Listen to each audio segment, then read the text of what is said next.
There is a place on this planet where, in the summer of 2024, a machine descended into the dark and found something that should not have been there.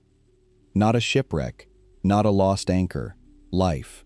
Thousands of living things, worms and pale, shelled creatures, clustered together in the crushing black, far below the reach of any sunlight that has ever fallen on this world. They were feeding, not on light, not on anything that grew in a garden or drifted down from a sunlit sea, but on chemicals bleeding up through cracks in the floor of the world. Methane, hydrogen sulfide, the breath of the rock itself. And here is the part that should keep you turning it over as you drift tonight. We only found them in 2024. After everything, after we mapped the far side of the moon and put machines on Mars and photographed galaxies older than the Earth, it took us until 2024 to notice that the deepest valleys of our own planet were quietly full of life. So the question that opens tonight is a simple one, and it does not have an answer. If it took us this long to find that, what else is down there, still, in the dark, that we have never seen? Stay with me, and let's go down. The place we're going has a name that sounds almost gentle: the Mariana Trench, a curved scar in the floor of the Western Pacific, stretching for more than 2,500 kilometers. And at its southern end, there is a deeper place still, a narrow slot in the bottom of that scar, 3 basins strung together like footprints, called the Challenger Deep. It reaches down almost 11 kilometers, 10,935 meters, give or take a handful. To hold that number in your mind, take the tallest mountain you know. Take Everest, all of it, base to summit, every ridge and glacier and windswept slope. Sink it into the Challenger Deep, and its peak would still be more than 2 kilometers underwater. The mountain would drown, and there would be room to spare above it. We have known this place existed for a long time. In 1875, a British ship called the Challenger, the one that gave the deep its name, was crossing the Pacific, lowering a weighted rope over the side again and again, measuring the sea the slow and patient way. Somewhere near Guam, the rope kept going and going. It found a depth no one had imagined, a hole in the world. And then, for the most part, we left it alone, because knowing a place exists and actually going there are 2 entirely different things. Think about how few of us have ever touched the bottom. More people have stood on the summit of Everest than you could seat in a large theater. More than 600 have flown into space. But the number of human beings who have descended to the bottom of the Challenger Deep and returned, for most of history, you could count them on the fingers of one hand. The first were 2 men, in 1960, Jacques Piccard and Don Walsh, folded into a cramped steel sphere called the Trieste, sinking for nearly 5 hours into the black. When they finally settled on the bottom, they stirred up such a cloud of pale silt that they could barely see, but they saw enough. They saw that the bottom was not dead, and then they rose again, and it would be more than 50 years before anyone went back. In 2012, the filmmaker James Cameron went down alone, sealed in a vertical craft built like a green torpedo, and became the first person to reach the very bottom by himself.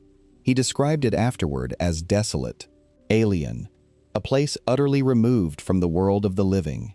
And yet, even there, life clung on. Then, in 2019, a man named Victor Vescovo went deeper and stayed longer, part of a wave of expeditions that finally began to map what had been, for almost a century and a half, a rumor more than a place. That is the whole history. A rope in 1875, 2 men in 1960, 1 man in 2012, a handful more after that. In all the long story of human exploration, the bottom of our own ocean has had fewer visitors than a quiet cafe on a slow afternoon. And the reason is pressure. Down there, at the bottom of the Challenger Deep, the weight of the water above presses down with a force that is difficult to put into ordinary words.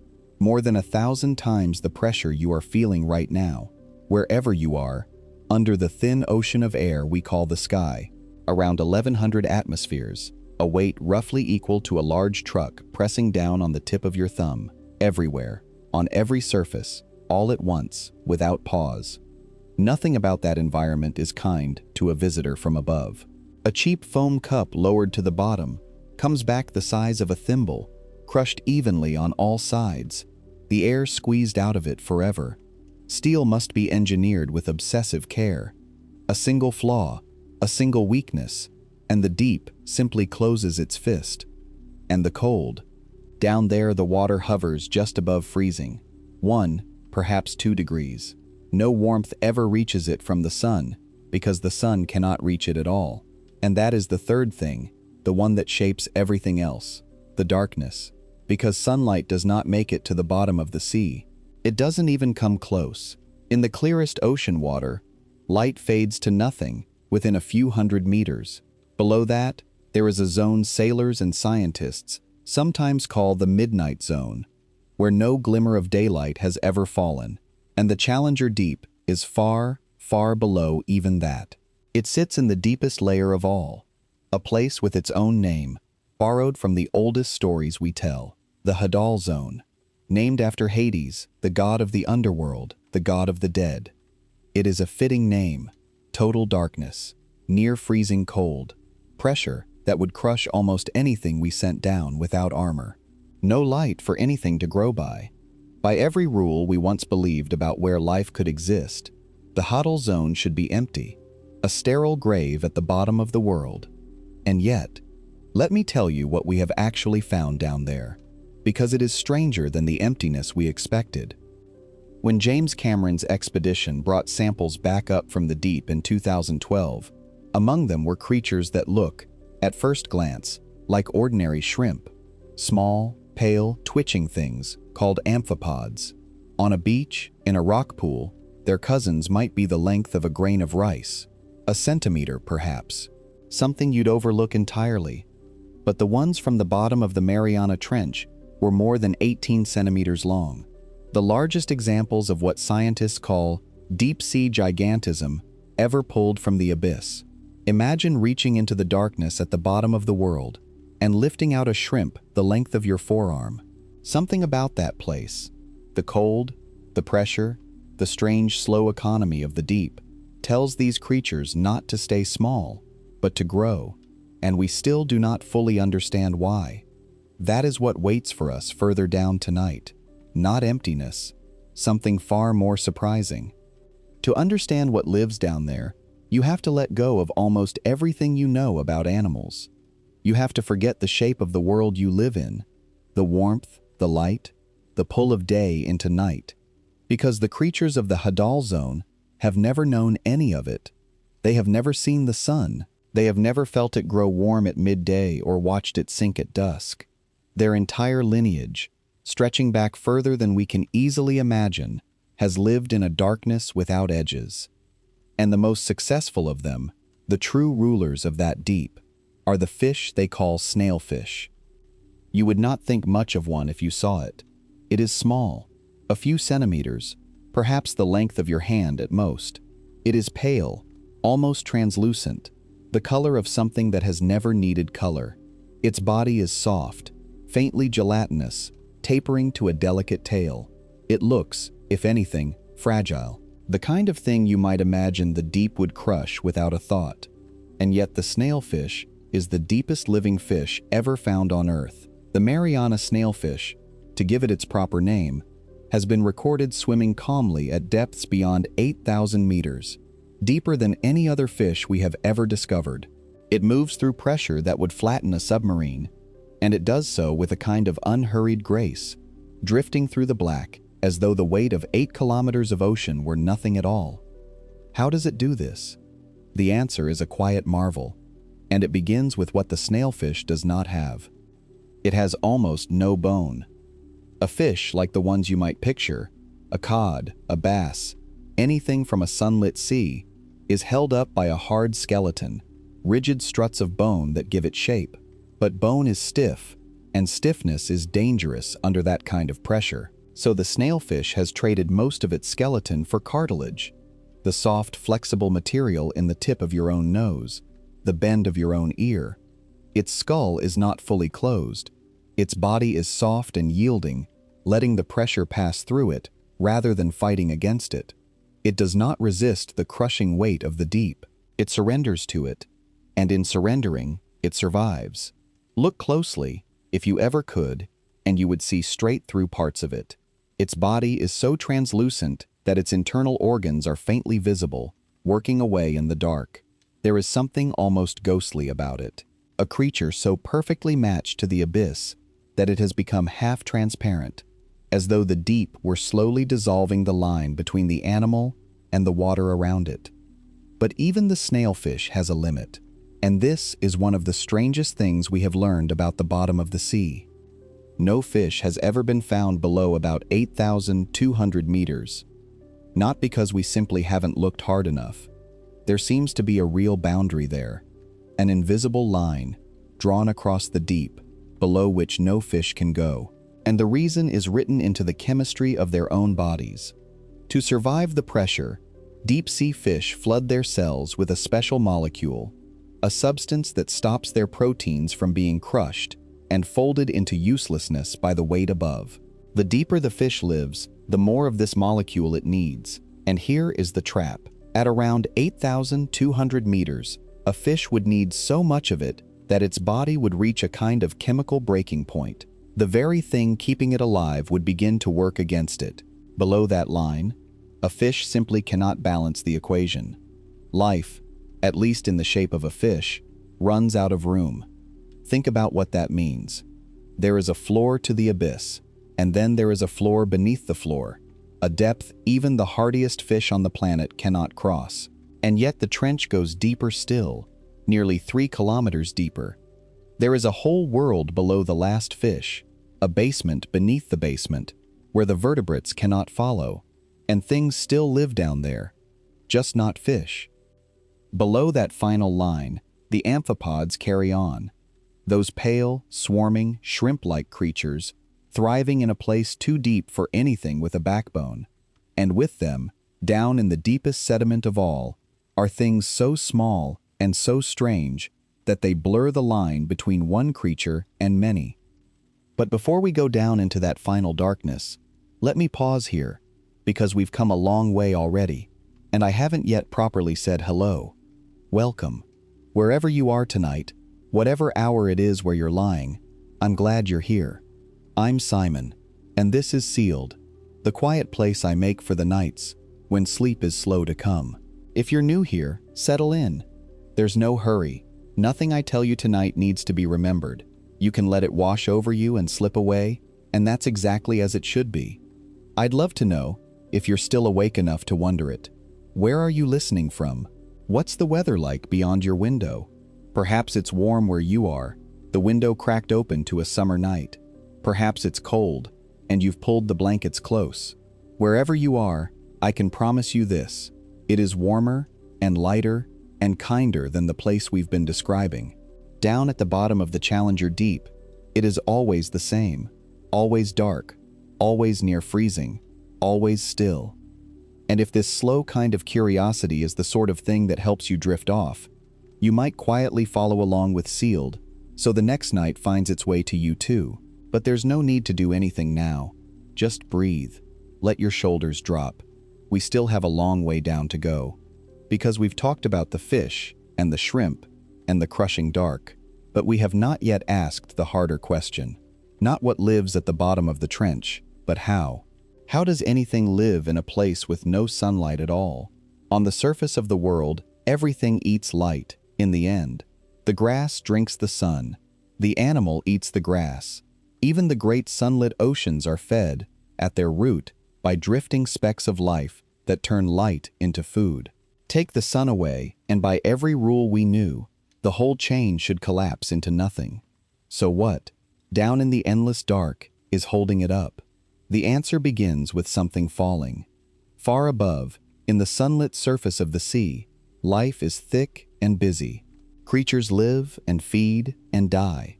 And when they die, they begin the long descent. Flakes of dead matter, scraps of skin and shell and waste, the bodies of tiny drifting things, all of it starts to sink, slowly, gently, down through the blue, down through the dimming light, down into the dark. Scientists have a strangely beautiful name for it. They call it marine snow. It drifts down endlessly, a soft and silent fall that never stops, day and night, year after year, century after century, and most of it never reaches the bottom. On the way down, it is eaten again and again by everything in the water column, until only the barest fraction survives the journey to the deep. By the time it settles onto the floor of the Challenger Deep, it is the leftovers of leftovers, a thin, meager rain of the world's scraps, arriving at the bottom of everything. For a long time, we thought this was the only thing feeding the abyss, a slow trickle of crumbs from far above, and it explains some of what lives down there, the amphipods, forever waiting, ready to swarm over anything that falls. But it does not explain the thing we found in 2024. It does not explain the thriving colonies, the thousands of worms and pale-shelled things clustered together in the dark, far too many and too dense to be living on crumbs alone. Because they aren't. They have found another way, and it is a way of life so alien to us that when we first discovered it, it changed our understanding of what life even is. They eat chemistry. Down at the bottom, in places where the rock is cracked and restless, fluids seep up from deep within the earth. Cold seeps, some of them are called, slow leaks of methane and other chemicals, rising quietly through fractures in the floor. And there is another kind of place, more violent, where seawater sinks into the crust, is heated by the magma below, and comes roaring back up through towering chimneys of mineral, black with dissolved metals. Hydrothermal vents, the breath of the planet, exhaling into the sea. To almost any creature you know, these chemicals would be poison. Hydrogen sulfide, the gas that gives rotten eggs their smell, is lethal to most life. But in the deep, there are microbes, tiny, ancient, endlessly patient, that have learned to make a living from exactly these things. They take the chemicals rising from the rock, and through a process we call chemosynthesis, they turn them into energy, into food, into life. Think about what that means. On the surface, the whole living world is built, at its foundation, on light. But down here, in the total dark, there is a second foundation, an entire way of being alive that owes nothing at all to the sun. These microbes are not waiting for scraps from above. They are making food from the raw chemistry of the planet itself, and everything else gathers around them. The worms we found in 2024 do not eat the way you or I do. Many of them barely have a mouth. Instead, they carry the microbes inside their own bodies, vast populations of them, living in their tissues. The worm gives the microbes a safe home and a steady supply of chemicals. The microbes, in return, feed the worm from within. Neither could live like this alone. Together, in the crushing black, they thrive. It is a partnership, an alliance between two utterly different forms of life, forged in a place with no light and no warmth, sealed away from the rest of the world for longer than we can easily comprehend. And it is not rare. The more we look, the more of it we find. Whole communities built on this quiet cooperation, entire ecosystems humming along in the dark, on the breath of the rock. And here is where it becomes stranger still and closer to home, because that same trick, that same reliance on tiny partners living inside a larger body, reaches all the way up to the snailfish itself. When scientists looked closely at the Mariana snailfish, at the deepest living fish on Earth, they found that its gut was home to bacteria found nowhere else. Not passengers, not invaders, partners. One of them appears to make a vitamin for its host, riboflavin, one of the small essential things a body needs to keep working. Down in a place where food is scarce and strange, the snailfish does not survive alone. It carries within it a hidden ally, a microscopic companion that helps it wring life from the deep. Nothing down there stands alone. That is perhaps the deepest lesson of the abyss. In the hardest place on the planet, life did not survive by being strong, or fast, or fierce. It survived by joining together, by the pale worm carrying its microbes, by the fish carrying its bacteria, by strangers becoming over unimaginable stretches of time, a single living thing. And these alliances are old, older than you can easily hold in your mind. These partnerships were being quietly perfected in the dark, while the continents drifted into their present shapes, while ice ages came and went far above, while our own distant ancestors were still small things learning to survive. The deep has been running this experiment, patiently, for longer than there have been human eyes to witness it.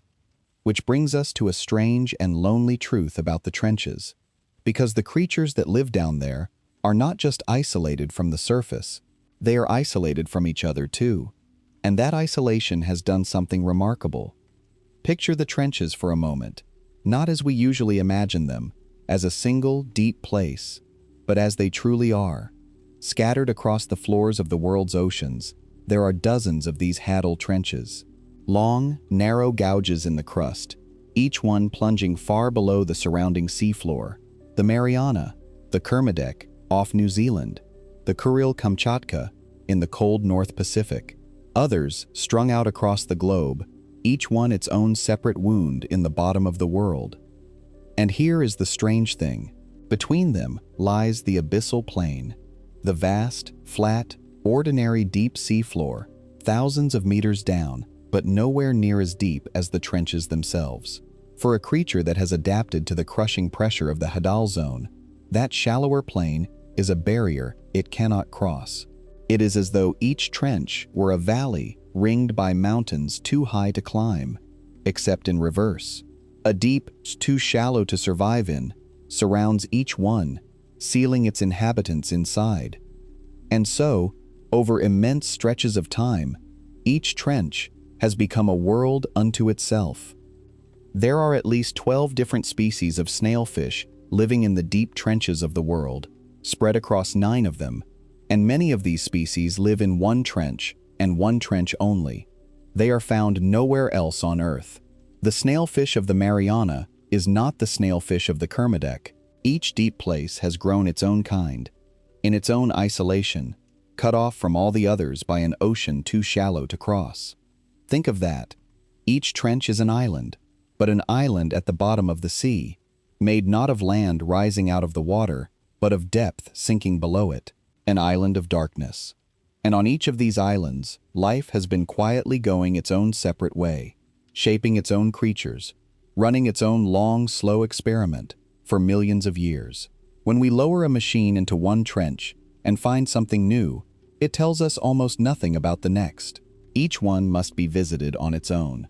Each one keeps its own secrets. We have barely begun. There are trenches we have never sent a single craft into.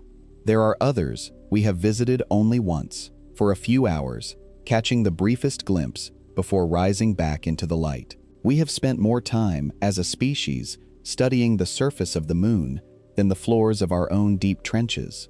And the moon, at least, holds still. The trenches are alive, and changing, and full. And it is not only the animals. Below even them, in the sediment at the very bottom, there is a hidden world so vast we are only beginning to count it. Not long ago, scientists studying the hadal zone did something painstaking and patient. They took the mud from the bottom, the fine, dark sediment of the deepest trenches, and they looked, very carefully, at the life inside it. Not the worms, not the shrimp, the microbes, the smallest living things of all. And they found thousands of species that had never been named, never catalogued, never known to exist. Thousands. In the mud, at the bottom of the world, an entire hidden library of life, most of its pages never read. And this is the pattern, again and again, every time we go down. We do not find emptiness, we find more. Every expedition into the deep comes back with things we did not expect and cannot fully explain. The 2024 colonies, the unnamed microbes, creatures that grow too large, fish that live too deep, partnerships we never imagined. Every time we lower our instruments into the dark and pull them back up, they come back holding something new, which tells us, with a kind of quiet certainty, that we have seen only the smallest fraction of what is down there. The trenches are not nearly explored. They are barely touched. For all our machines and all our expeditions, we have laid eyes on almost none of it. Most of the deepest places on our own planet remain exactly as they have always been, dark and silent and unseen. There is something humbling in that. We think of the Earth as a place we know. We have mapped its coastlines and named its mountains and photographed it whole from space, a small blue marble hanging in the black. And yet here, beneath all that familiar blue, is a world we have hardly entered. A world larger than all the continents combined, most of it never witnessed by any human eye. And the creatures there do not know we exist. They have never known. The whole story of humanity, every war, every song, every face you have ever loved, every word ever spoken, has unfolded up here, in the thin, bright layer at the top. And all the while, down in the dark, the worms have gone on with their microbes, and the pale fish have gone on drifting, and the mud has gone on holding its thousands of unnamed lives, entirely indifferent to us. They were there long before us. They will be there long after. There is a kind of peace in that thought, if you let it settle, that the world is so much larger and stranger than the small bright part of it we live in. That there are places, right now, as you lie here, where nothing human has ever been, where the dark is complete, and the cold is constant, and life goes quietly on without a single witness. Let us go back, now, to a morning more than 60 years ago, because before we go any deeper into what lives at the bottom of the world, it is worth remembering the first two people who ever went to see it for themselves. Their story is one of the bravest and strangest in the whole history of exploration, and almost nobody remembers it. The morning was the 23rd of January, 1960. The place was a patch of open Pacific, a couple of 100 miles from the island of Guam, and it was not a gentle morning. The sky was gray and overcast. The air was hot and heavy with tropical damp, and the sea was rough, great swells rolling through, some of them the height of a house, 8 meters from trough to crest. Not the sort of sea you would choose for the most dangerous dive ever attempted. Waiting on that heaving water was one of the strangest vessels ever built. It was called the Trieste, and it looked nothing like a submarine. Imagine a great float, a long tank the size of a railway carriage, filled not with air but with gasoline, tens of thousands of liters of it. Because gasoline is lighter than water and, unlike air, it barely compresses no matter how hard the deep squeezes. That float was the thing that would carry them home, and slung beneath it, hanging under all that fuel like a single heavy fruit, was a small steel sphere. That was where the men would ride. The sphere was tiny, barely more than 2 meters across on the inside. Its walls were thick steel, built to withstand a pressure that is hard even to write down, around 16,000 pounds pressing on every single square inch. The only window to the outside world was a cone of plexiglass, 15 centimeters thick. 2 men would fold themselves into that cold, cramped ball and lower themselves to the bottom of the world. The 2 men were these: Jacques Piccard, a Swiss engineer whose own father had invented the strange craft they were about to ride, and Don Walsh, a lieutenant in the United States Navy, who had volunteered for a mission that had, frankly, no guarantee of coming back. There were only 2 of these vessels in the entire world. There was no rescue that could reach them where they were going. If something failed at the bottom, they would simply stay there, forever, in the dark. They climbed in, they sealed the hatch, and they began to sink. The descent was slow, agonizingly slow. The Trieste sank at a gentle crawl, down through the sunlit blue, down past the depths where divers go, down past the reach of any ordinary submarine. And as they sank, the light began to die. First the warm colors went, the reds and the oranges, swallowed by the water, then the yellows, then the greens, until all that was left was a deep and endless blue, and then even that faded, and there was nothing outside the little window but black. Down they went, through the zone where the last sunlight gives out, down into the true dark, and the deeper they went, the colder the sphere became. They passed through strange, invisible layers in the water, places where the temperature suddenly shifted, where the whole vessel would slow and hang for a moment before continuing down. Picard had made many dives in the Trieste, dozens of them, and even he had never felt anything quite like this. Down and down, into a place no human eye had ever seen.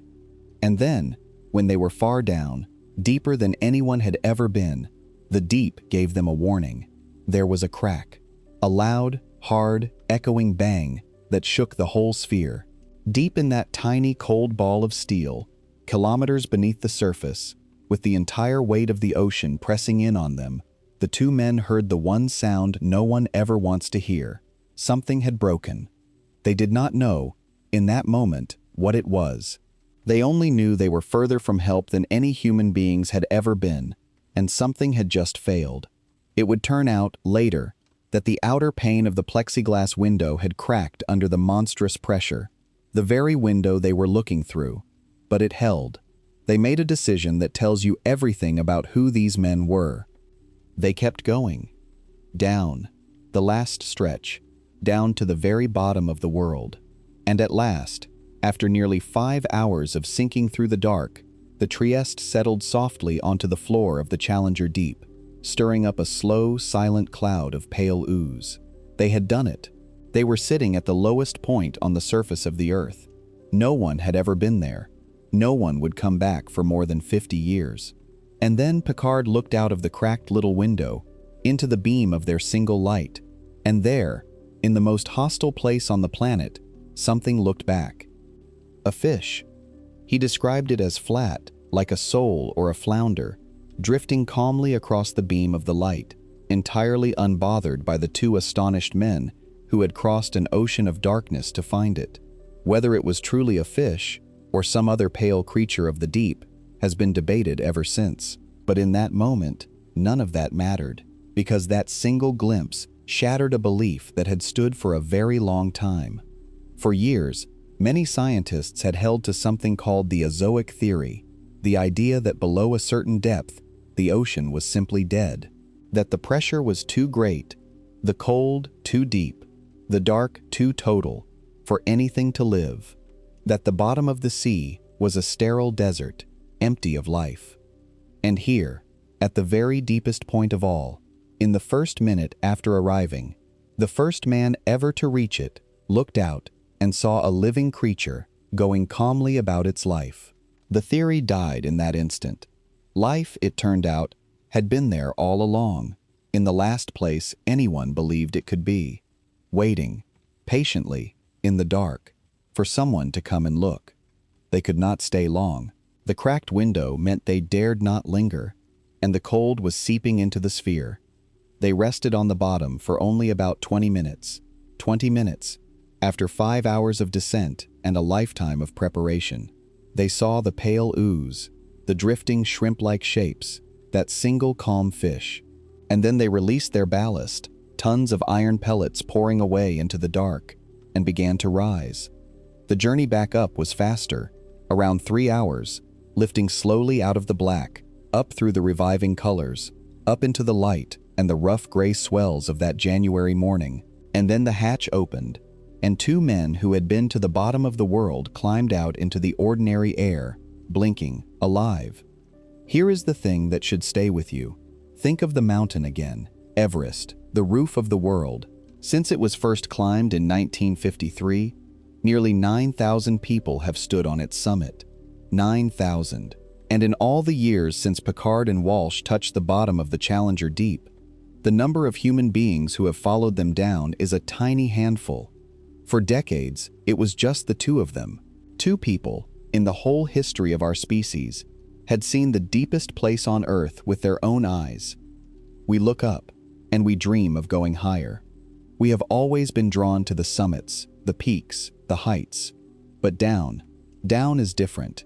Down is harder. Down resists us in a way that up never quite does. And so the deepest place on our own planet has remained, through all our history, one of the emptiest of human footprints.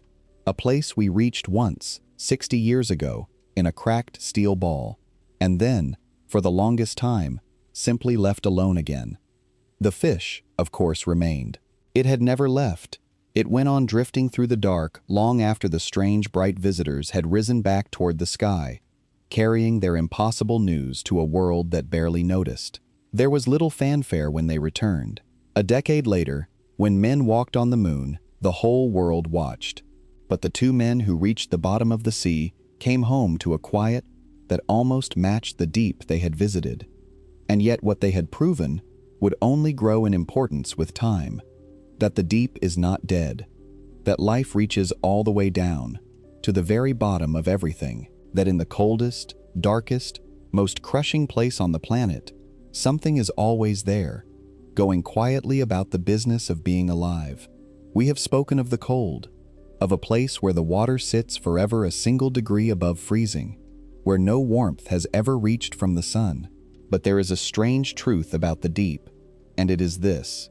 In the coldest darkness on Earth, there are also places of terrible heat, places where the floor of the ocean burns. To find them, we have to go back to another expedition and another discovery that overturned everything we thought we knew. The year was 1977.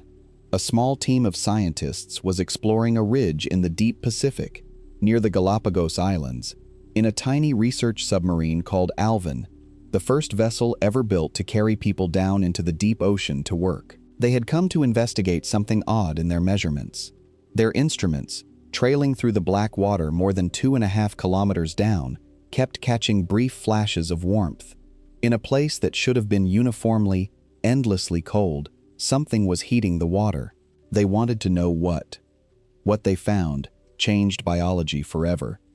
Down there, in the dark, the seafloor was not the flat, dead plain everyone expected. It was studded with chimneys, tall, dark towers of rock and mineral, rising from the ocean floor, and from their tops poured great billowing clouds of what looked, for all the world, like black smoke. The scientists named them exactly what they appeared to be, black smokers. But it was not smoke. It was water, seawater that had sunk down into the cracked crust of the earth, come close to the molten rock below, and been heated to a temperature that is almost impossible to imagine at the bottom of a freezing ocean. The fluid roaring out of these chimneys can reach around 400 degrees, hot enough to melt solid metal. It stays liquid instead of boiling only because of the crushing pressure of the deep. And it comes out black because it is thick with dissolved minerals, iron, and sulfides leached from the rock, which billow into dark clouds the instant they hit the cold water around them. Picture the strangeness of it. In a single stride, you could pass from water near freezing to water hot enough to cook flesh in an instant. The temperature does not climb gently. It leaps from 1 degree to 400, across a distance you could span with your arms. The deep holds fire and ice pressed up against each other, in the dark, with no sky above and no witness to see. And these chimneys grow. They build themselves, layer by layer, from the minerals in their own hot breath, rising taller and taller from the seafloor. One of them, off the coast of the Pacific Northwest, was given the name Godzilla, because it grew to the height of a 15-story building before it finally toppled under its own weight. A tower as tall as an office block, built entirely by the chemistry of the deep, standing in total darkness at the bottom of the sea, where no human eye would ever have seen it if we had not gone looking. But the chimneys were not the discovery that stunned the scientists in 1977. It was what surrounded them. Because clustered around these searing, poisonous, lightless chimneys was life. Not sparse, not struggling, thriving. A dense, crowded garden of creatures unlike anything anyone had seen before. There were worms, but worms the size of which no one was prepared for. Giant tube worms, living inside long white tubes attached to the rock, some of them more than 2 meters tall. From the tops of these tubes bloomed brilliant scarlet plumes, waving gently in the shimmering water, so vivid and so flower-like that the scientists named the very first site they found the Rose Garden. Imagine it, a garden of enormous red-crowned worms, swaying in the current of a boiling chemical spring, more than 2 kilometers below the nearest daylight. And there was more, Great clams and mussels the size of dinner plates, packed together in the cracks. Pale crabs picking their way through the crowd. Blind shrimp, an entire bustling community, hundreds of species, most of them completely new to science, all of it clustered in the narrow band of warmth around the vents. For a moment, the scientists could not understand it. Everything they knew said this should be impossible. All that life needs food, and food, they had always believed, comes from the sun. Somewhere at the base of every food chain is a plant or an alga turning sunlight into sugar. But there was no sunlight here. There had never been sunlight here. So what, in the name of everything, were these creatures eating? The answer, when it came, was the same answer that runs through the whole story of the deep: chemistry. The giant tube worms, it turned out, have no mouth and no gut at all. They cannot eat in any way you would recognize. Instead, packed inside their bodies, they carry billions of bacteria, and those bacteria feed on the chemicals pouring out of the vents, especially hydrogen sulfide, the poison gas that smells of rotten eggs, the very thing that would kill almost anything else. The bacteria take that poison and turn it into food through chemosynthesis, and they feed the worm from the inside. The worm, in turn, pumps the chemicals down to its hidden colony with that scarlet plume, which drinks them from the water like a red flag flying in the dark. Together, they live. Neither could do it alone. It is the same alliance we met at the bottom of the Mariana Trench, the same ancient bargain between an animal and the microscopic partners it carries within it. Here, around the vents, we simply see it at its most dramatic, a whole cathedral of life, built in the dark, on the breath of the earth itself, entirely independent of the sun. Some of these creatures live in conditions that beggar belief. There is a worm, found at Pacific vents, that has come to be called the Pompeii worm. It builds its tube directly onto the side of a black smoker, and it lives, quite literally, half in the fire. The tail end of the worm, buried deep in its tube against the chimney, sits in water as hot as 80 degrees, hot enough to scald you badly in an instant. And at the same time, the head of the worm, poking out into the passing current, sits in water a comfortable 20 or so. A single small creature, spanning a temperature difference that would tear most living things apart, thriving in the gap between fire and cold. Since that first discovery in 1977, we have found these vents all over the world, hundreds of them along the great ridges that run like seams across the floors of every ocean, from the tropics to the ice of the poles. And each cluster tends to have its own creatures, its own particular garden, found nowhere else, the same lonely islands of the deep we spoke of before, each running its own slow experiment in the dark. In the cold waters near Antarctica, the vents are ruled by a pale, hairy crab that grows a kind of fur on its arms, on which it farms the very bacteria it eats. Nobody had ever seen anything like it. Nobody had known to look. And here is the thought that these burning gardens leave us with, as we sink back toward the quiet. For centuries, we believed we understood the basic rule of life. Life needs the sun. Everything, in the end, eats light. It was one of the oldest and surest things we knew. And it was wrong. In 1977, in the dark, 2.5 kilometers down, we found an entire world that had never needed the sun at all. A world that ran on the heat and the chemistry of the planet itself. A world that had been there, thriving, flowering, building its towers and tending its scarlet gardens for as long as there had been an ocean, and we had simply never known. It makes you wonder what else we are still sure of, that will turn out, one day, to be only a story we told ourselves in the light. We have used the word pressure many times tonight. We have said the deep would crush a submarine, that a foam cup comes back the size of a thimble, that the snailfish endures a weight that should be impossible. But we have not yet really stopped to feel what that word means. And it is worth doing, slowly, here in the quiet.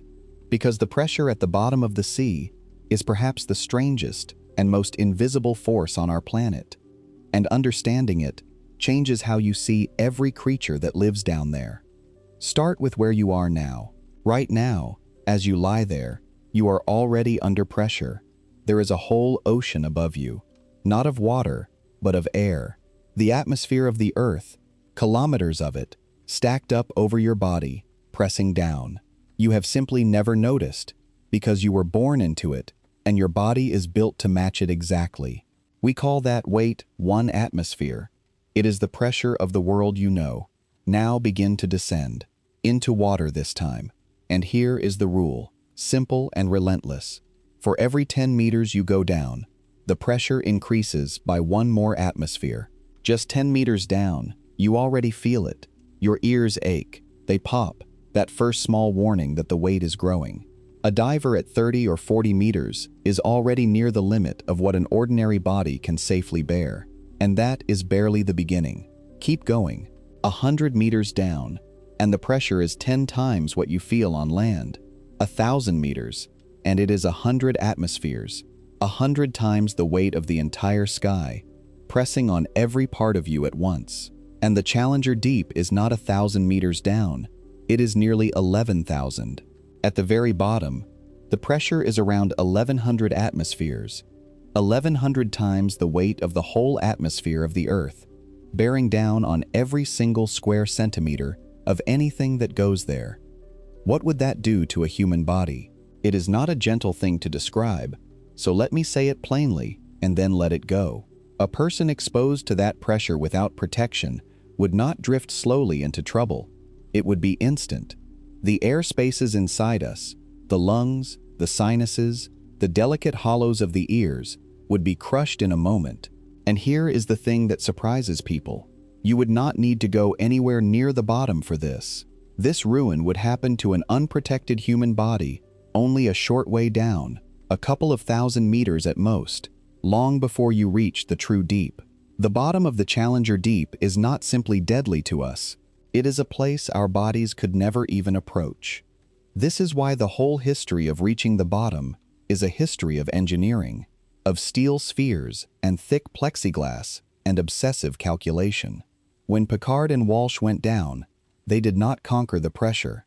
They hid from it, sealed inside a ball, built to hold the weight out, and even then, remember, the deep reached in and cracked their window. We do not visit the bottom of the sea. We are lowered into it, in armor, like a hand pushed into a fire inside a thick glove, and the moment the glove fails, we are gone. And yet, the snailfish has no glove. The worms have no armor. The pale shrimp, the clams, the great red-plumed creatures of the vents, none of them are sealed inside anything. They live, naked and soft, in a pressure that would kill us instantly and crush our vessels like paper. How? The answer is beautiful in its simplicity, and it comes down to a single difference between them and us. Air. We are full of air. Our lungs, our sinuses, the spaces in our ears. We carry pockets of gas around inside our bodies everywhere we go, and gas can be squeezed. Put a bubble of air under enough pressure and it collapses to almost nothing. That is what destroys us in the deep. It is not that the water crushes our flesh directly. It is that the empty spaces inside us have nowhere to go. They implode, and everything around them tears. But the creatures of the deep carry no air at all. They have no lungs, no gas-filled swim bladders, none of the hollow spaces that doom us. They are made, almost entirely, of water. Water and soft, jelly-like flesh. And here is the key to the whole thing. Water cannot be squeezed. Water is, for all practical purposes, incompressible. You can press on it with the weight of 1,100 atmospheres, and it barely changes at all. So a creature that is essentially made of water is in a kind of perfect balance with the sea around it.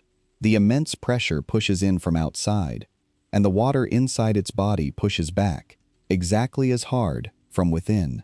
The forces cancel. The creature does not feel crushed, because there is nothing hollow inside it to crush. It simply drifts through that monstrous weight as calmly as a jellyfish drifts through a shallow bay. The pressure that would kill us in an instant is, to the snailfish, simply the shape of home.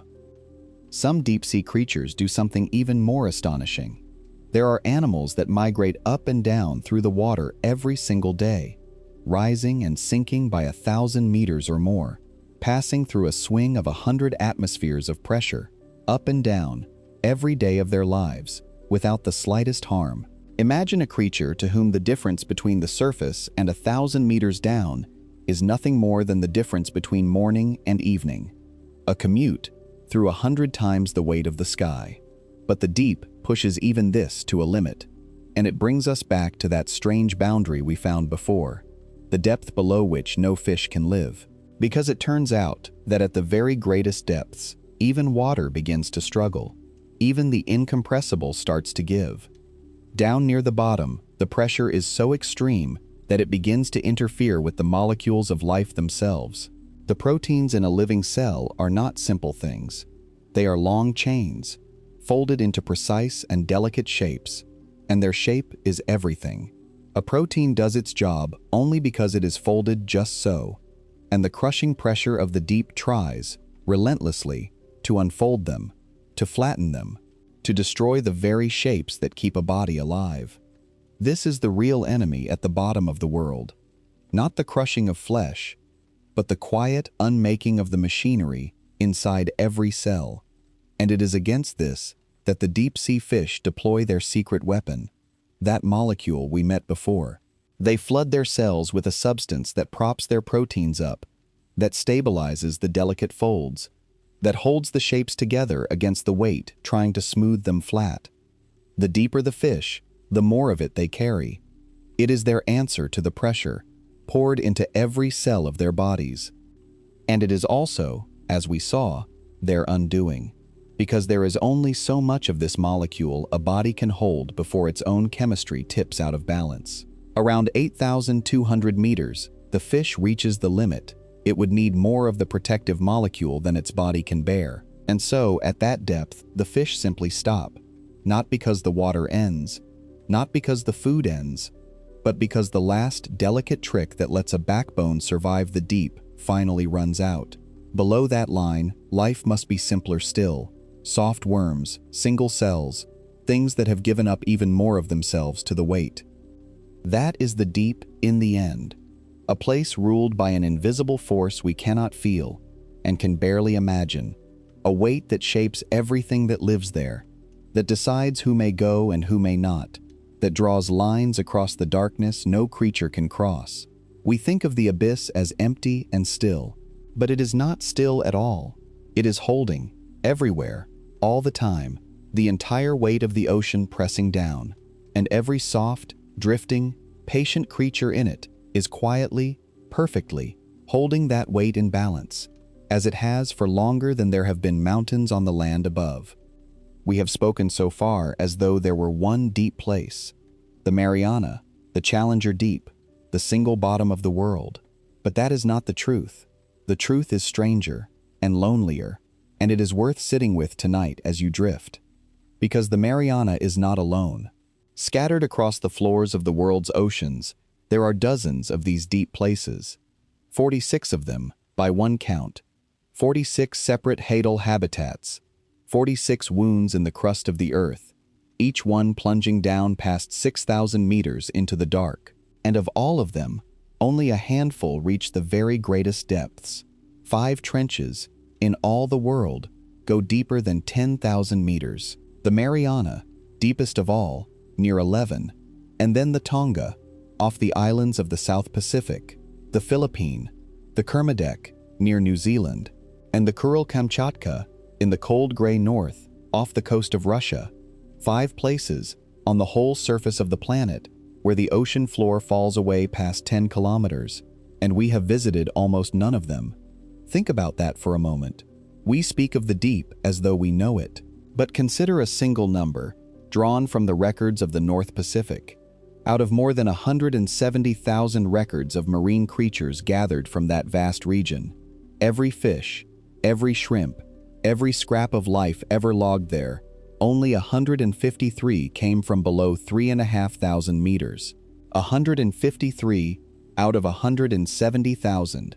Everything we know about that entire ocean comes, almost entirely, from its thin upper layer, The deep beneath is a blank, a darkness on the map, barely touched. And each of these trenches, remember, is its own separate world. We spoke of this before, how a creature adapted to the crushing pressure of one trench cannot cross the shallower plane between it and the next. How each deep place has grown its own creatures, in its own isolation, over millions of years. But it is worth feeling the full strangeness of that idea. Picture the Kermadec Trench, off New Zealand. Down at its bottom lives a giant amphipod, one of those shrimp-like creatures we met before, the ones that grow strange and large in the deep. In the Kermadec, they have been found at around 34 centimeters long, a shrimp the length of a human forearm, pale and armored, scuttling through the black at the bottom of the world. And it lives there, in that trench, and, as far as we know, that trench alone. Its cousins in the Mariana are different creatures.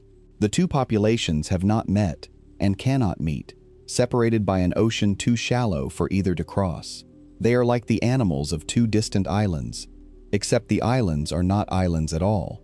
They are the deepest holes in the sea, and the ocean itself is the barrier between them.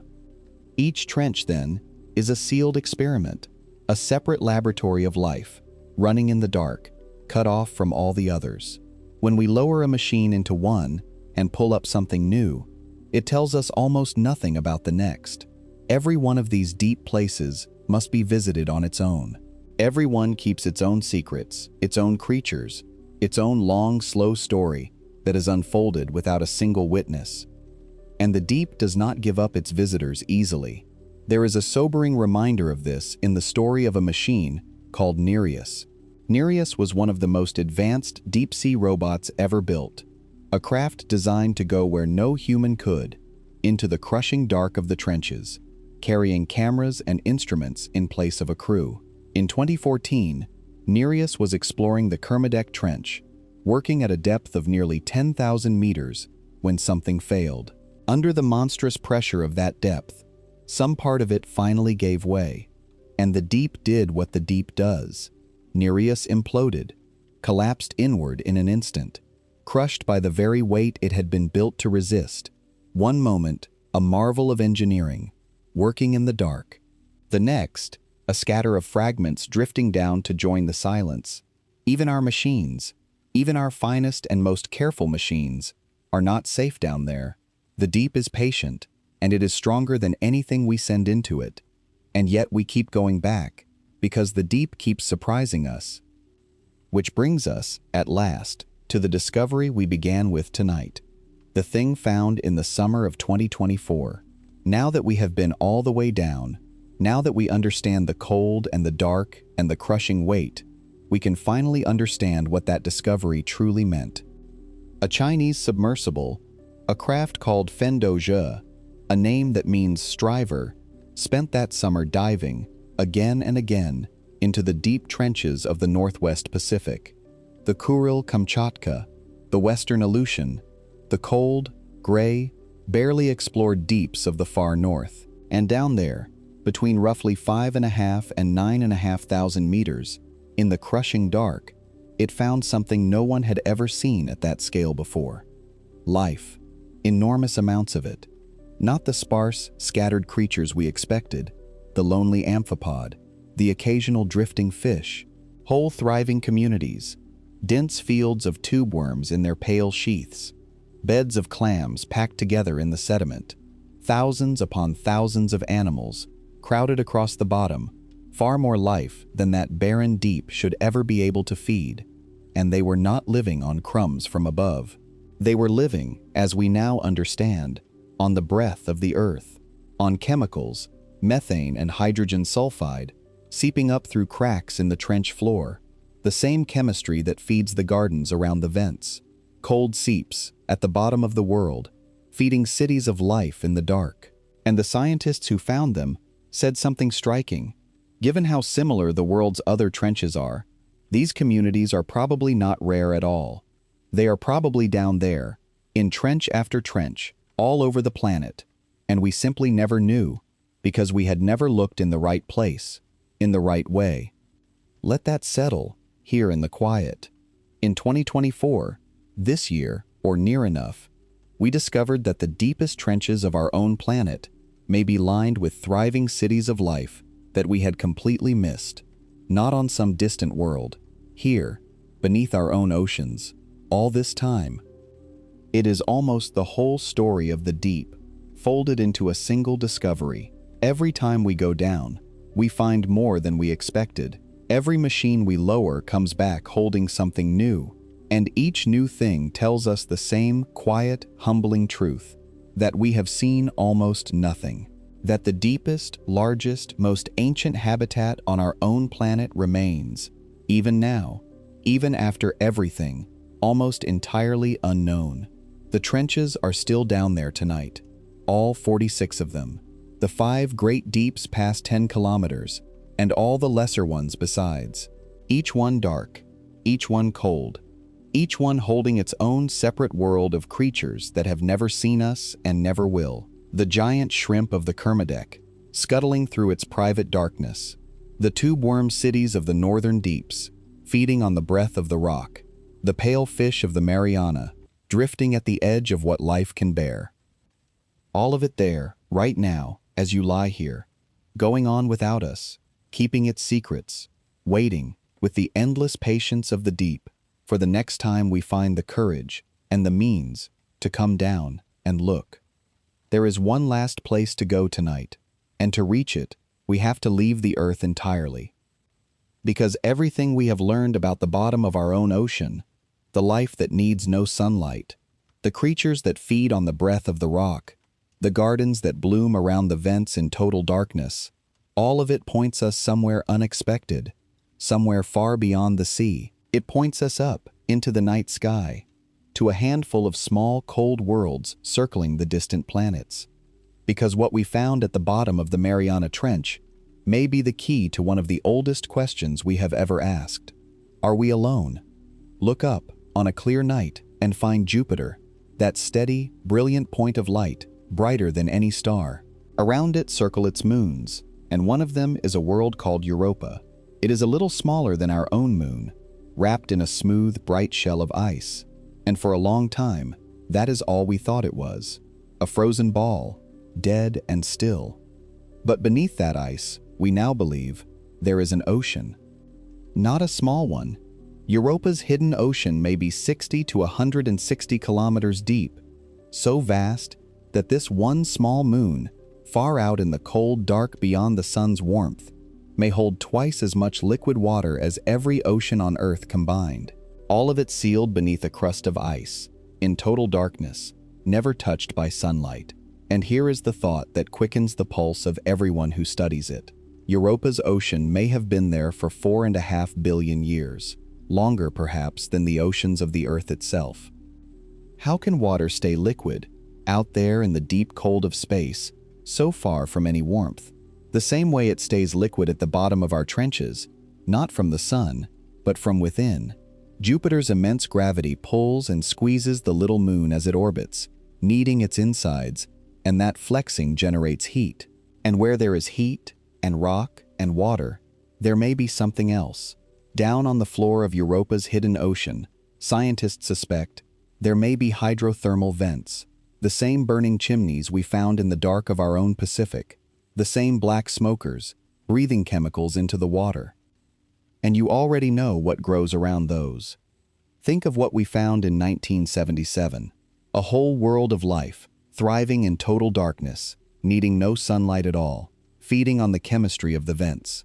If life can do that at the bottom of our ocean, if giant worms and pale gardens can bloom in the crushing dark around a chemical spring, then why not at the bottom of Europa's? The conditions may be almost the same. Darkness, pressure, water, and the breath of the rock rising from below. There is another world like this, further out still, circling Saturn, a tiny moon called Enceladus, no bigger than a small country. And Enceladus does something extraordinary, something that has made it one of the most tantalizing places in the entire solar system. From great cracks near its south pole, it sprays plumes of water out into space, jets of it fountaining up from the hidden ocean beneath its ice, freezing into glittering particles as they rise. And here is the astonishing part. We have flown a spacecraft through those plumes. A craft called Cassini passed directly through the spray of an alien ocean and tasted what was in it. And it found water. It found the chemical building blocks that life is made from. And it found hydrogen, a sign, the scientists believe, of hydrothermal vents on the floor of that distant sea. One of them called it a candy store for microbes. Everything that life would need, pouring up from the dark ocean floor of a frozen moon, 1 billion kilometers away. We have not found life there. Let me be clear and honest about that, here in the quiet. We have not found a single living thing beyond the Earth. Not on Europa, not on Enceladus, not anywhere. What we have found is that the conditions are right. That the same strange recipe that fills the bottom of our own ocean with life exists, apparently, out there in the dark, on more worlds than one. And soon we will go and look more closely. A spacecraft is on its way to Europa now, built to make some 50 close passes over that icy moon, to peer down through the shell and study the ocean beneath, and to ask, as carefully as we know how, whether anything is living in that 4-billion-year-old dark. And this is why the bottom of the Mariana Trench matters so much more than it first appears. When we send a machine into the deep of our own ocean, when the Fenduja sinks into the trench and finds those thriving cities in the dark, we are not only exploring the Earth, we are rehearsing. We are learning how life survives with no sun, under crushing weight, sealed away from the surface world.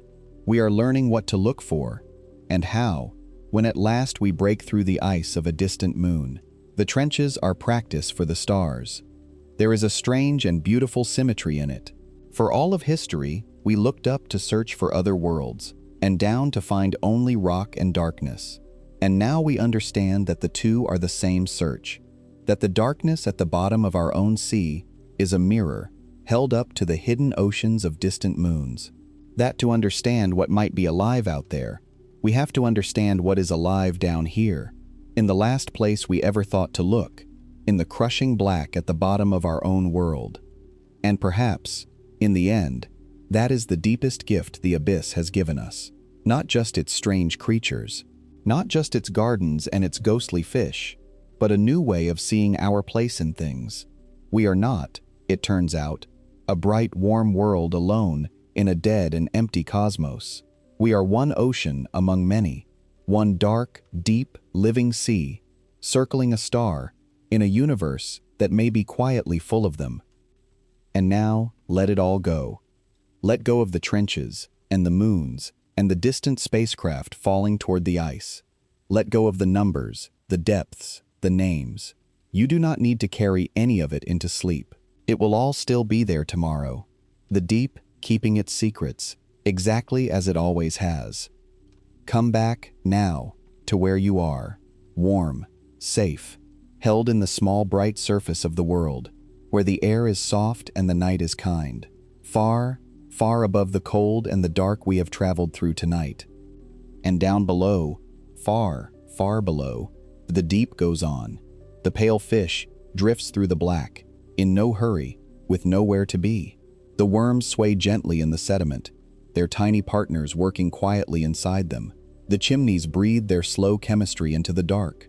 The marine snow keeps falling, soft and endless, the way snow falls beyond a window on a winter night, when you are warm, and the room is dark, and there is nowhere you have to go. It has been falling for millions of years. It is falling now, as you lie here. It will still be falling when you wake. The deep is very old, and very patient, and very quiet. It asks nothing of you. It never has. So let your breathing slow.